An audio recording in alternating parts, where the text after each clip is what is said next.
Alright, hey, what's up guys? Long time no see. Ghost Beer Games here. I'm finally back with a new video. I know it's been like 2 or 3 months since I posted anything on here, but I am back. Things have settled down for a little bit, and hopefully that means I can start churning out more content for you guys. In this video, we're going to be focusing on one of my favorite types in MetaZoo to play, and that is Frost. The deck that we're going to be focusing on in this one is one that I've technically been working on since Cryptid Nation. Originally, it started out using Snow Snake and I think Gigi Bird, who really isn't that good of a card, but I just kind of liked using him, and we didn't have too many options anyway in the way of Frost until Nightfall came around.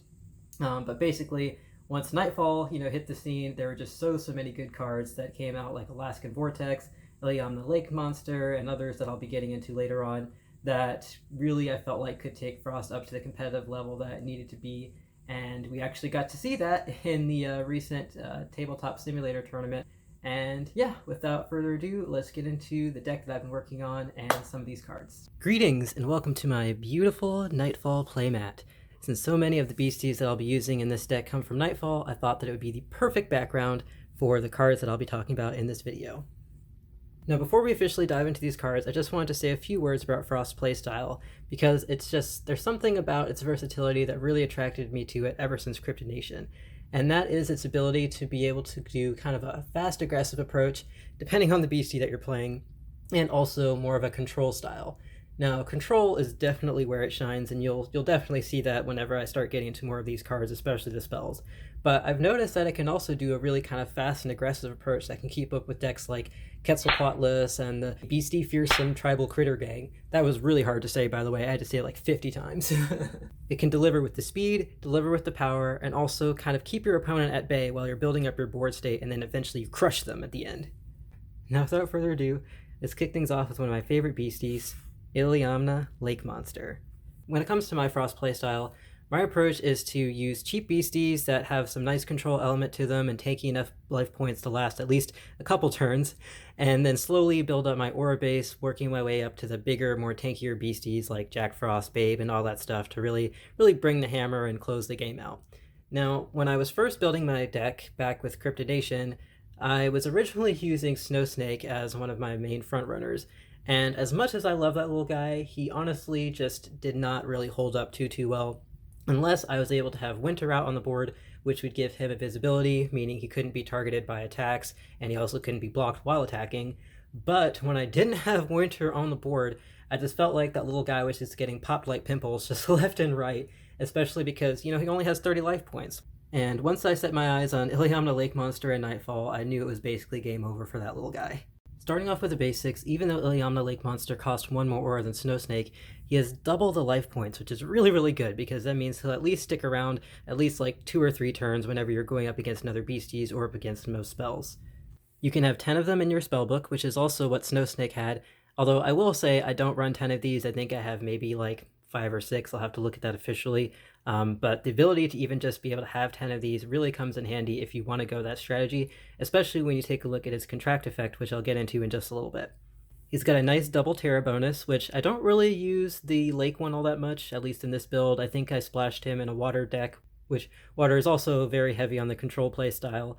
But whenever I'm playing just Frost, I only use the Winter boost, and I haven't really had any issues using just that. Now let's get into his contract effect. Basically, it says, this page gains Fleet, which is illustrated by that little booty there with the wing, if you control another Iliamna Lake Monster. Now, if you're unfamiliar with Fleet, basically that means that this little guy can come out swinging whenever you have another one on the field. Now, the way that it works is you already have to have one in play. You can't, play one and then play another one and then give that one Fleet. I believe you have to have this one in play, and this one won't get Fleet, just the one that you play after that. But even just being able to do that is just automatically a really strong ability to have, especially when you take a look at his attack, Jagged Slam, which does 30, if my little camera will focus up, there we go, which does 30 damage and deals 1 frozen counter. Now, the frozen counter, of course, is really nice, but what I really like about this attack is what it says here in smaller, little, almost fine print. After this attack deals damage, end combat. Now, what's extra spicy about this attack is the fact that it allows Lake Monster to attack beasties that normally would kill it if they retaliated. Instead, what will happen is he'll deal damage and not take any damage back in return, which is really, really good. If you combine that effect with the fact that he also distributes one frozen counter whenever he attacks, that basically means that he can attack beasties that would normally kill it and freeze them to get them out of the way without taking any damage in return. That means that any of your other beasties that have been sitting on the sidelines waiting for, say, I don't know, like a Tripodero or somebody else who's out there that might be a threat, you can use this guy to attack them, freeze them, he won't take any damage in return, and then you can swing in with something like Jack Frost or Babe that have been just waiting for their time to throw in some damage. Now, speaking of frozen counters, we can't bring those up without talking about my girl Qualupolic, aka Mini Q, since Big Q is reserved for Quetzalcoatlus. Now, I have her blinged out reverse holo version on display here, but I can see that she's a little bit hard to view on camera, so I'm going to go ahead and slide the non-holo version there so you can get a better look at Bruins' beautiful artwork. Now, let's take a look at why Qualupolic is so good, and actually probably one of my favorite Frost beasties that I've had the pleasure of playing. Now, of course, the 50 life points is good, and for 3 aura, it's not bad either, and the fact that you can have 4 of these in your spellbook is also a pretty nice thing to have as well.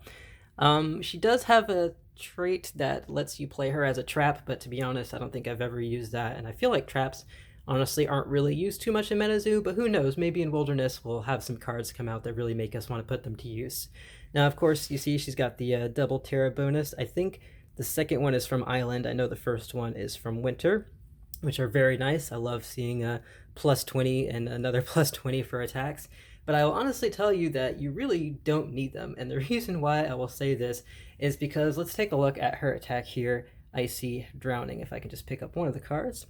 Now, of course, as you can see, Icy Drowning deals 2 frozen counters and does 40 damage, which is, of course, awesome on its own.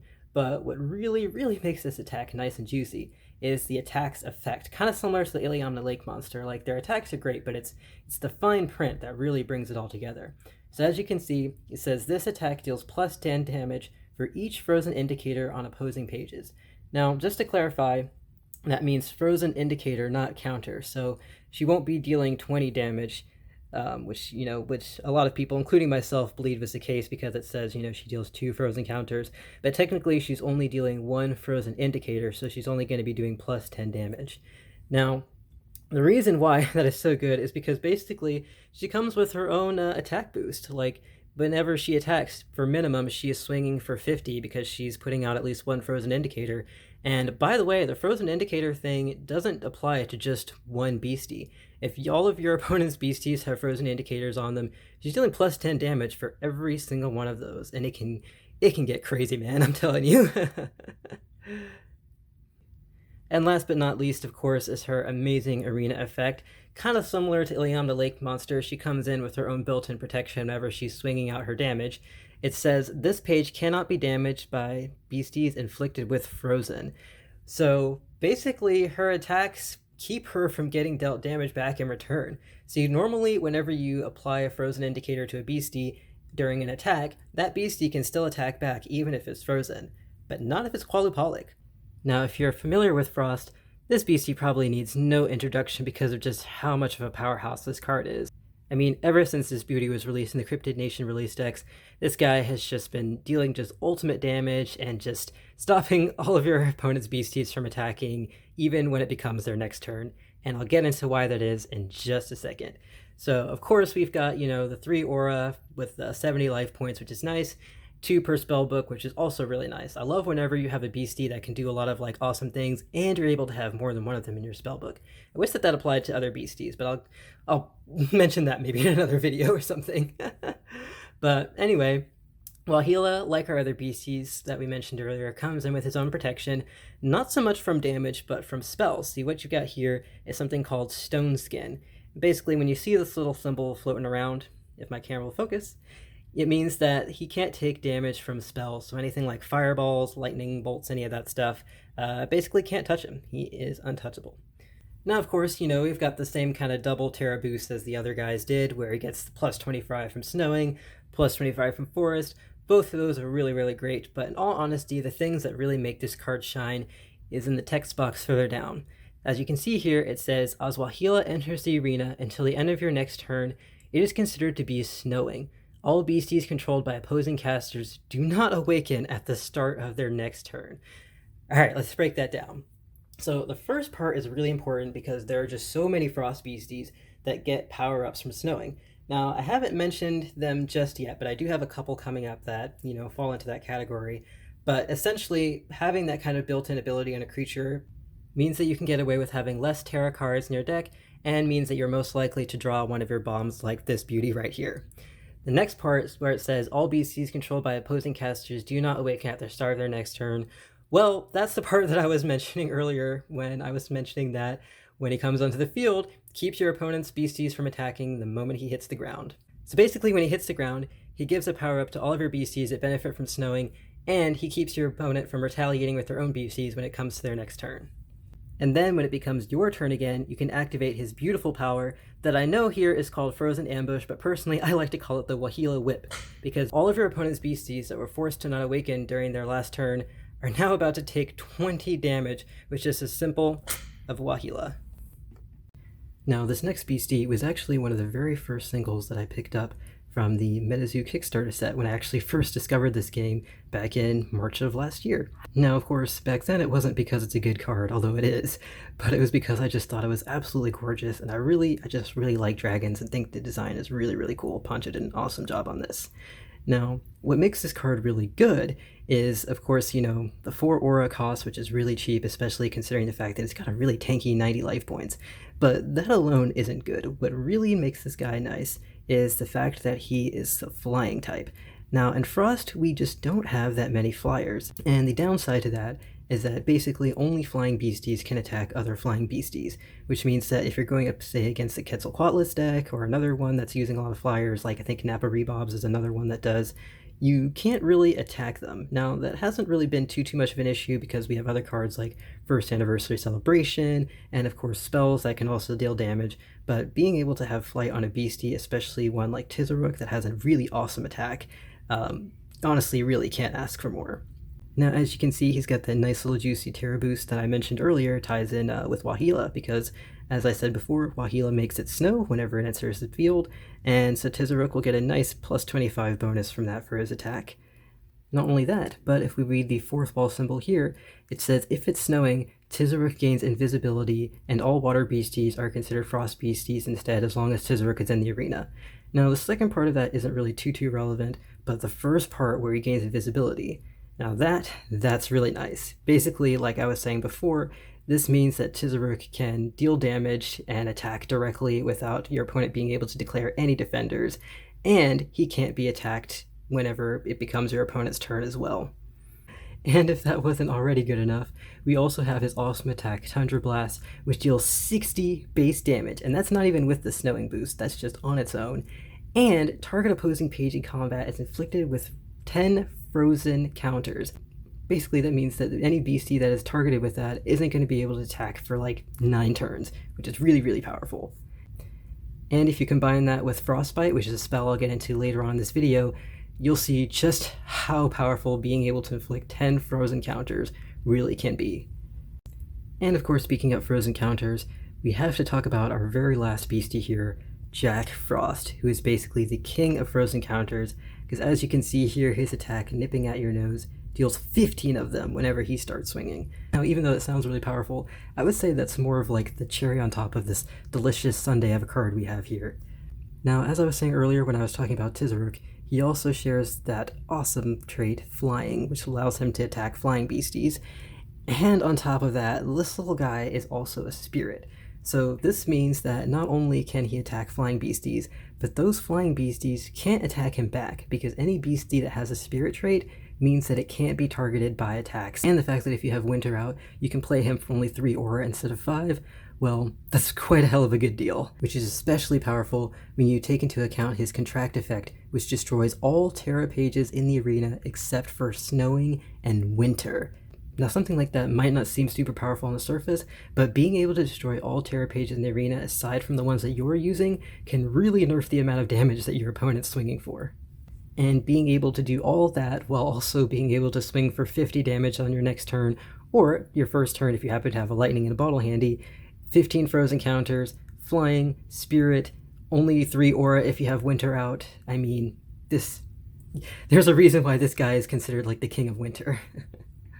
Now, before we get into these spells, I just wanted to give an honorable mention to a beastie that I was running for a long time, but have kind of taken out and put into my side deck, and honestly I might not even use at this point. But I just wanted to mention Babe the Blue Ox, because this one is a really good card, and is honestly, I think, does have its place. It just can't really compete with some of the other beasties I was mentioning earlier. Now, the reasoning is mainly because when Babe comes onto the battlefield, it just doesn't really do anything. Now, that's not really that much of an issue. I mean, we have beasties, you know, like Tizaruk, that when he comes out, I mean, he can't start attacking either.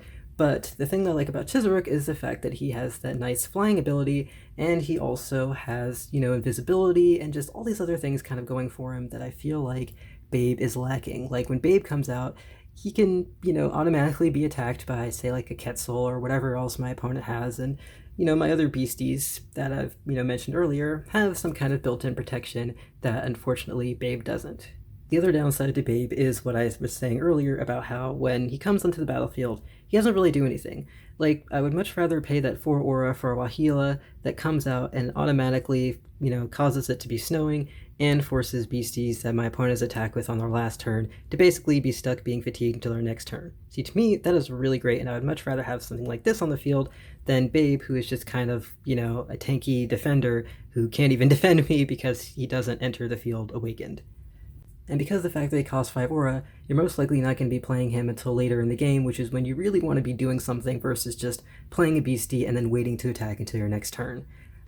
So now that we've covered the beasties that make up this deck, let's get into some spells. We're going to kick things off with the neutral aura type spells, which are basically spells that can be placed in any deck and played for any aura type. I'm just going to kind of run through these pretty briefly just because they don't really have any synergy with the frost types. They're mainly just really good cards that can be placed in any deck, and especially if you want to make it competitive. And basically, what better card to kick things off with than New Year's New Beginnings? For 1 aura, has ultimate card draw and hand destruction, which is just absolutely amazing. I actually wrote an article kind of comparing this one to another card, which you can use as an alternative if you don't have New Year's New Beginnings, and that is just straight up New Beginnings here. But I will say that New Beginnings, in my personal opinion, is not as strong as New Year's New Beginnings. Now, I will put a link to an article that I wrote for Channel Fireball while I go more into depth about that, but basically, to sum it up for you, it's because of the fact that this one doesn't have the hand destruction aspect to it. Like, say your opponent has a really good hand that they're forced to shuffle back into their deck. Well, whenever they draw those 7 cards again, now they have the opportunity to draw that same great hand, or potentially an even better one. Whereas with New Year's New Beginnings, you basically take care of that problem completely by tossing all those cards into the cemetery. And if it's a card like, you know, a beastie that can only be rescued from something like the Afterlife or Limbo, that basically means he's permanently going to be staying there. And then, of course, next up, we have the Humble Bookmark, which lets you draw 2 pages from the top of your spellbook. And then lastly, in the neutral type powerhouses, we have First Anniversary Celebration. Now, this is one that I honestly don't always play in Frost type, just because I just haven't really felt too much like I've needed it. I really do feel like this card is good, though, if you're going up against, like, say, a deck that has a lot of flyers and you don't have any flyers, or a deck that has a lot of spirits and you don't have any way to attack them because your playstyle is using aggression and beasties and things like that, and not really spells that deal damage.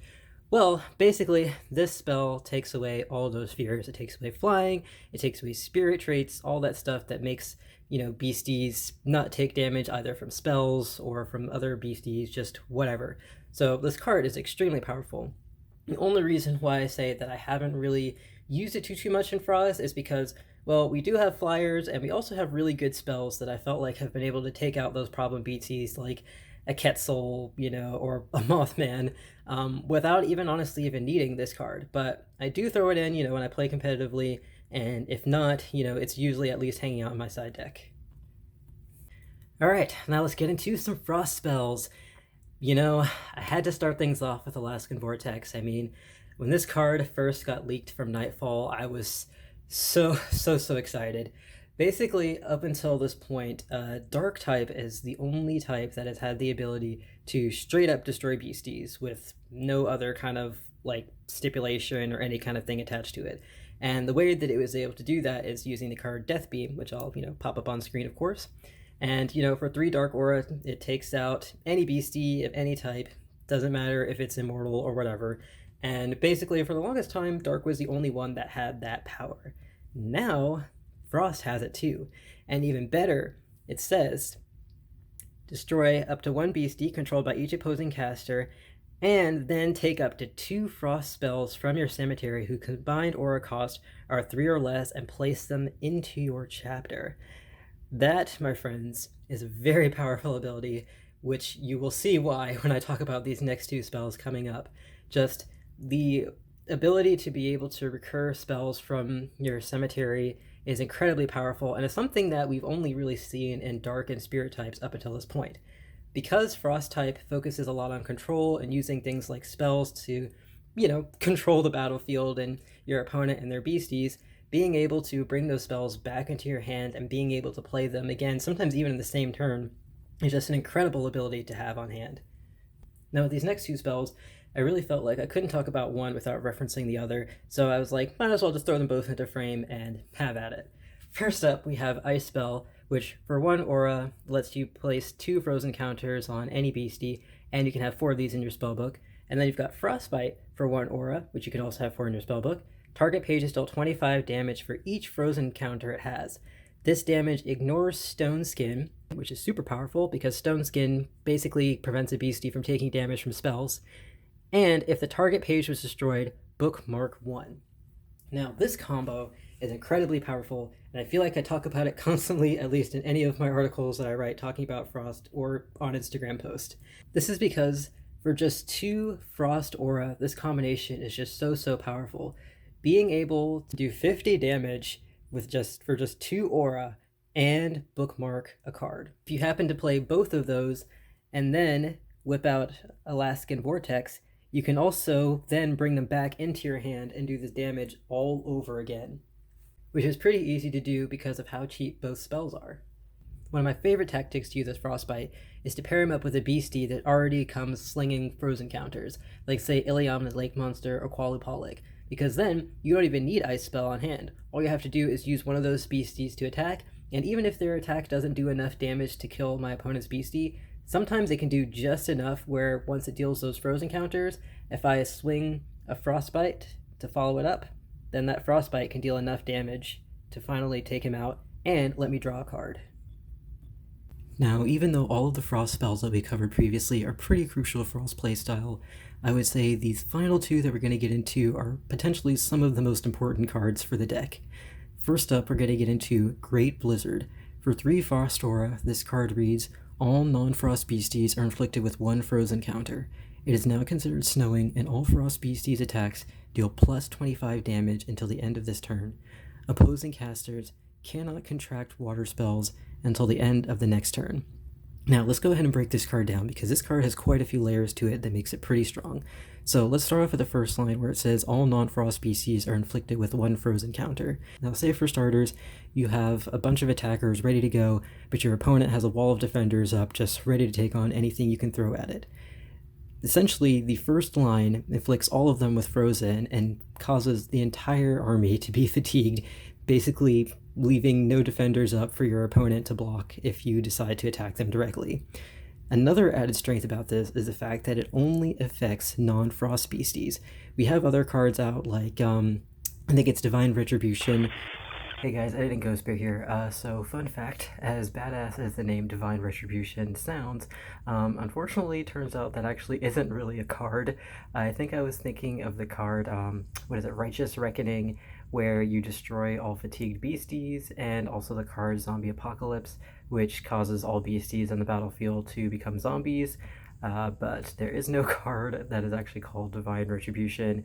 Maybe I was thinking of a magic card or anything, but I just wanted to leave the part in there where I talk about it just because of the fact that Great Blizzard does only affect your beasties, and the other cards that I mentioned, like Zombie Apocalypse, for example, affects all beasties on the battlefield. So just felt like it was important, even though, like I said, Divine Retribution does not actually exist. So anyway, which is one that causes all beasties on the field to be fatigued, meaning that you don't want to play it basically if you're about to attack, because that means you can't swing in with your own. Great Blizzard causes only your opponent's beasties, as long as they're not Frost, of course, to be fatigued, meaning only your beasties will be the ones revved up and ready to go, and like I was saying before, your opponent won't be able to defend against them. The next line where it says it's now considered snowing, and all Frost beasties attacks deal plus 25 damage. Well, this one ties in basically what I was saying earlier, where basically anytime that you can get a Terra bonus effect on a card that has more bonuses besides it just being a plain Terra card, throw it in there. Because it's always better to have something like this where you have multiple effects versus just playing a Terra card, which will boost up your attacks, but after that it doesn't do anything, you know? Versus in this case, it not only will boost their attacks, but also gives an additional plus 25. Honestly, just making it snowing and giving the plus 25 damage is really good on its own, but, you know, I'm not going to complain about the other things that are on here. Now, the last part is one that is not really too crucial, of course, unless you're going up against a water deck, but I will say it's pretty important because of the fact we have cards like Dampen going around, which, to my knowledge, I believe is the only counter spell that we have, you know, aside from Slow and Frost. But basically that would stop you from playing Great Blizzard. Now, correct me if I'm wrong, you know, in the comments, of course. But to my knowledge, Dampen is the only thing that would stop a card like this from going off. So I believe that that last line means that your opponent won't be able to play Dampen to stop you. But, like I said, correct me if I'm wrong. And now we've come to our last spell, and also the last card I'll be covering in today's video. Now, this one is one that probably doesn't need any introduction, just like Wahila I was talking about earlier, because Icepath is one that has just been doing absolutely disgusting things in the meta ever since it came out in Cryptid Nation. Now, this isn't the Cryptid Nation art. I wanted to show off the one from Nightfall because it shows Red Ink, which was the secret rare that was released in the box toppers for first edition Cryptid Nation set, which unfortunately I was not lucky enough to pull in my box toppers. But I was, of course, able to get one of these in my release decks from Nightfall. So, you know, no complaints there because I absolutely love the artwork on this one. So let's go ahead and get into this. For 2 Frostora, this spell reads, this spell may only be contracted when any beastie declares an attack, even if it is not your turn. You may select a new target for the attack. You may select a page controlled by the attacking caster, or the attacking caster as the target. Now, this card is incredibly strong, especially for Frost, because of what I was saying earlier about how one of Frost's strengths is to play as a control style, especially playing on your opponent's turn, basically like responding to their actions. Now, Icepath, I feel like, has done so much damage for me. For just 2 aura, you can do, like, basically however much damage your opponent happens to be swinging for with their beasties, which is really good if you're going up against ones that you maybe have trouble taking out, like, say, Quetzal, which I know I keep bringing up as an example multiple times during this video, but there's a reason. He's really tough to get rid of unless you have the right beasties or the right spells that can take him out. But yeah, basically Icepath lets you turn your opponent's beasties against each other, turn your opponent's beasties against them. It's awesome. And like I said, you can do this for only 2 Frost Aura. You can have up to 4 of these in your spellbook, and if you happen to play it and then play Alaskan Vortex like during your next turn, then you're able to bring this card back into your hand and play it all over again. So this card is just absolutely awesome. Definitely highly recommend having at least 3 of these in your deck. One thing that I will note, though, is that the line where it says you may select a new target for the attack, that target has to be a legal target. Like, say, for example, you have a beastie that's attacking you directly, and you want to redirect its attack at, say, Walking Sam. Well, you can't redirect the attack at Walking Sam because Walking Sam has a spirit trait, and spirit traits can't have attacks declared against them. The same thing would be said if, say, you have something like Squonk, you know, a ferocious Squonk who's trying to attack you, and you want to redirect his attack at, say, like, Nappa Rebobs. Okay, instead of saying Quetzal, I'll throw out Nappa Rebobs, another flying type. Well, basically, Squonk can't attack the Nappa because Nappa has flying, and Squonk doesn't, and only flying types can attack other flying types. Alright, well that basically concludes the deck. If you guys have any questions, comments, you know, any tips for improving it, making it better, maybe you agree, disagree with any of my opinions, please let me know below. I love having discussions about gameplay and, you know, just deck building, any of that stuff, so please feel free to reach out, you know, regardless if you agree or disagree with anything that I've said. You know, I'm always still learning, especially from you guys, and so yeah, I would really love to hear your opinions and any thoughts that you have. If you're interested in purchasing any of these cards, I am sponsored through Channel Fireball. It's no extra cost to you, I just get a little portion of the sales whenever they're made, and yeah, that's basically it. If you guys are interested in reading any of my articles that focus specifically on just Frost Beasties or Frost spells, I'll link both of those in the description below, along with also my social media in case you want to follow any of those as well. And yeah, I really appreciate you guys for watching, and especially for sticking around. If you're someone who subscribed like a couple months ago and you're still watching, I definitely really appreciate it. And yeah, I will see you guys in my next video. Peace out.